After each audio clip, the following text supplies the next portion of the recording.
গিয়ে প্রকাশ্যে গুলি করে হত্যা করে বস্তার মধ্যে ফেলে নিয়ে নদীর মধ্যে ফেলে দিয়েছে, সে কে?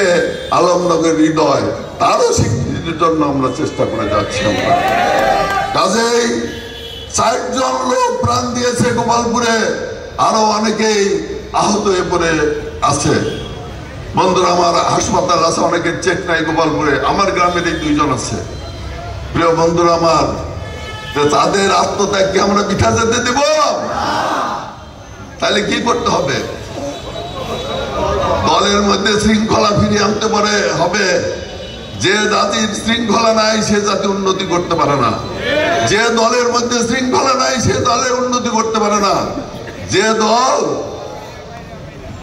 দল সন্তান বাপকে মানে না, যে সন্তান বাপকে মানে না, সেই মানুষ কোনোদিন উন্নতি করতে পারে না। আমি অনেক জায়গায় শুনি আমাদের দেশকে শক্ত হাতে শাসন করতে চায়, শক্ত হাতে দেশকে পরিচালিত করতে চায়, যাতে এই বাংলাদেশ বিএনপির নেতৃত্বে একটি সুজলা সুফলা শস্য শ্যামলার বাংলা গড়ে উঠে, যে বাংলার মায়ের ডাকে সারা বিশ্বের সমস্ত মানুষকে পদানত করে বাংলাদেশের পতাকা সারা বিশ্ব উন্নয়ন হবে, সেই রকম বাংলাদেশ করতে চায় আমাদের তারেক রহমান সাহেব। আপনারা কি এই তারেক রহমান সাহেব থাকবেন? এই